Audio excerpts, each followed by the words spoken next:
আমাদের স্কুল জীবন শেষ, এখন কলেজ লাইফ। কিন্তু ওই কলেজ লাইফে গিয়ে স্কুল জীবনের যে স্যার ম্যামরা পাইছি তারা পাইতাম না। আমার কাছে আশিস স্যার, শর্মিলা ম্যাম, তারা দুজনে খুব স্পেশাল।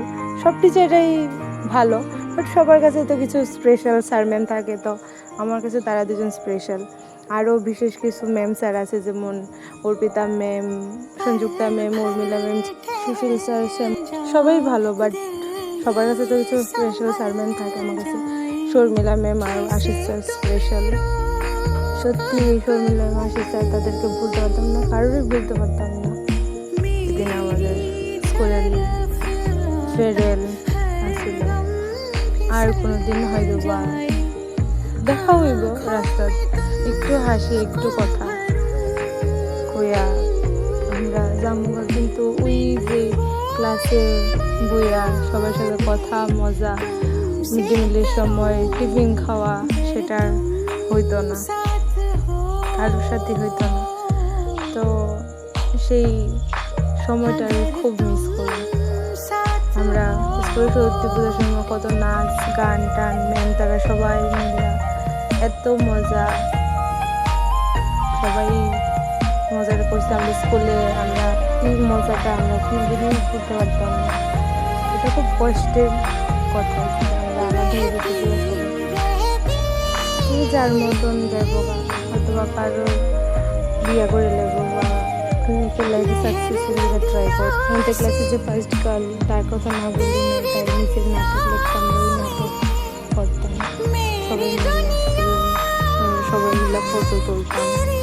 সেই মজাটা আমরা খুবই মিস করবো, সবাই মিস করবো, কিন্তু ওই দিনটা তো আর ফিরাইতো না। আমরা এডুকেশনাল ট্যুরে যেতাম, ওখানে গান নাচ, কত মজা, কত ফটো, সেটা আর হইতো না। ক্লাস 11 আমি ক্লাস 6-এ নতুন ভর্তি হয়েছিলাম, তো সবার সাথে ওই দিনটা সবার সঙ্গে প্রথমে গিয়ে তো আর বুঝতে পারছি না যে এই 6 বছর আমি যদ্দূর তোদের সাথে নিয়েছি, এই দিনটা খুবই কষ্টের। আর মার্কশিটে কলেজে পড়তাম, কিন্তু ওই যে মজাটা সেটা আর কোনো দিন তো আর লগে হইব না।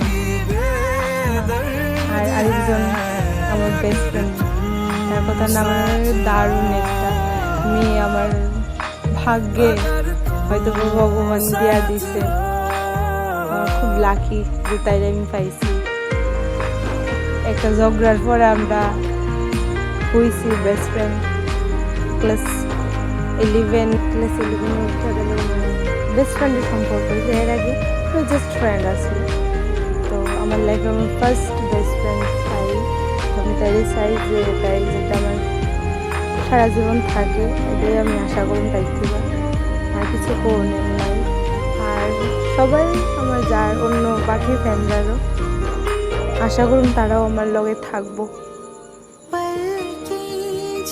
কিছু ফ্রেন্ড আর টিচারদের সঙ্গে কিছু কথা বলছি, তোদেরকে কোনোদিন যদি আমি কিছু রাগ করে আমাদের মিডডে হোস্টেলে রাখবো, কিন্তু রাগ দিয়ে যদি কোনো কিছু করে আনলাম, তো ওদেরকে আমাদের ক্ষমা করে দিস। কোনোদিন আমার থেকে তোরা এত পড়াও চাইতি না, বা আমিও চাইতাম না তাদের কাছ থেকে। কলেজ লাইফ তো একটু হেল্প তো হইবই, সবাই যদি দেখলো আমরা কলেজ হয়তো বা স্কুল লাইফের মতো